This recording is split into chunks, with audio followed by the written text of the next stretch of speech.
इसमें ये यहाँ पे खुराक की नाली होती है और यहाँ से खुराक आती है बर्ड्स के जिस्म में। यहाँ पे चूँकि ये नाली टूट चुकी है तो यहाँ से खुराक आती है इस पोटे में। ये सारा हिस्सा पोटे का हिस्सा है, ठीक है।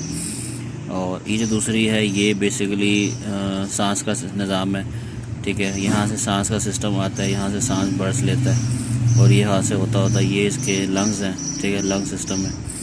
और इसका ताल्लुक़ जो है ना ये सारा इस नाली का ताल्लुक़ इसका सांस के साथ है, ठीक है। जितना बर्ड सांस लेता है और उसका रिलेशन इस नाली के साथ, इसका ताल्लुक़ यहाँ तक। ये जो खुराक का सिस्टम है यहाँ से चलता है। जब बर्ड्स दाना उठाते हैं यहाँ से लेकर ये पोटे में आता है, ये सारा पोटा है, ठीक है। अभी सुकड़ा हुआ है लेकिन ये सारा पोटे का हिस्सा है। यहाँ खुराक रहती है सबसे पहले। खुराक यहाँ रहने के बाद उसको पानी जब बर्ड्स पीता है, उस पानी और खुराक के मिक्स होने के बाद यहाँ वो खुराक नरम होती है, ठीक है। यहाँ खुराक गलती सड़ती नहीं है, मतलब यहाँ वैसे खुराक नरम होती है और वो जो है ना अगर कोई कनक है गंदा में कुछ भी तो वो भी कुछ सॉफ्ट होकर नरम होती है। यहाँ पे जो एसिड्स होता है जब इसके जिस्म के अंदर वो खुराक को नरम करता है। फिर यहाँ से खुराक आगे आती है, ये वो नाली है जो यहाँ से खुराक को लेके जा रही है, यहाँ से फिर ये यहाँ से होते हुए सीधा जो है ना ये इसका ये जो सिस्टम है इसका ये पोटा है। तो ये अंदर वाला पोटा भी हम इसको कहते हैं। यहाँ पे खुराक आती है और खुराक जो है ना इसके अंदर जो है ना सारी इसके बीच के में गलती सड़ती है, ठीक है। खुराक ने जो गलना सड़ना होता है वो इस पोटे के अंदर होता है, ठीक है।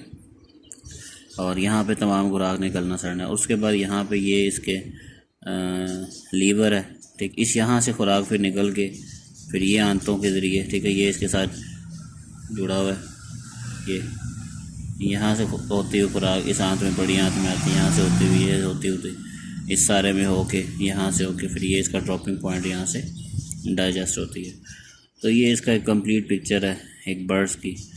और ये इसका हार्ट है, दिल है, ठीक है। ये कबूतर जो है ये थोड़ा साइज़ में बड़ा है क्योंकि ये एक रेसर कबूतर है और उसका ये स्ट्रक्चर है सारा। तो ये इनसाइड स्ट्रक्चर है बर्ड्स का।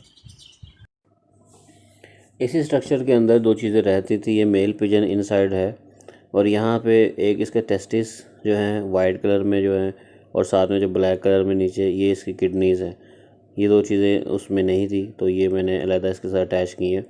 तो ये एक पूरा स्ट्रक्चर है मेल पिजन का, सारा जो है डाइजेस्टिव सिस्टम और हर चीज़ इसके अंदर मौजूद है।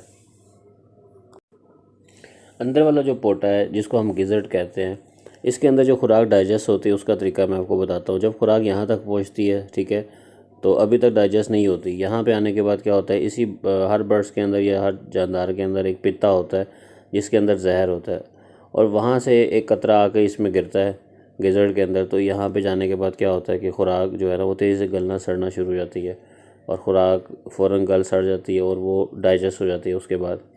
तो इस तरह खुराक का डाइजेस्ट होना और गल सड़ जाना और फिर वो जो आगे बॉडी पे उसके जो न्यूट्रिशन है वो जाके असर करते हैं। तो इस गिज़र्ट के अंदर जो सारा खुराक में डाइजेशन होती है सारा जो है, इसको हम अंदर वाला पोटा भी कहते हैं। तो ये वो मेन पॉइंट होता है। कभी कभी यहाँ पे भी डिस्टर्बेंस पैदा होती है और कोई परिंदा आपका ठीक तरह से डाइजेस्ट नहीं कर पाता हर चीज़। अब नेक्स्ट हम आते हैं फीमेल पिजन की तरफ। ये एक फ़ीमेल पिजन है, उसका इनसाइड स्ट्रक्चर है, बाकी सब कुछ वही होता है लेकिन नीचे जाके सिर्फ जो है इसका रिप्रोडक्टिव सिस्टम होता है उसमें फ़र्क होता है। यानी अंडों का प्रोडक्ट होना और ये सारा सिस्टम इसमें रहता होता है। मेल और फीमेल में जो फ़र्क होता है बाकी सारी चीज़ें सेम होती हैं। तो इंशाल्लाह नेक्स्ट एक वीडियो बनाऊंगा जिसमें मैं रिप्रोडक्टिव सिस्टम पे बात करूंगा। अंडा कहाँ बनता है, कैसे बनता है, उस पर शेल कहाँ से बनता है और कैसे वो कितने दिनों में तैयार होता है, इंशाल्लाह इस पर बात करूंगा। बाकी सब दोस्तों को बहुत शुक्रिया। अल्लाह हाफ़िज़।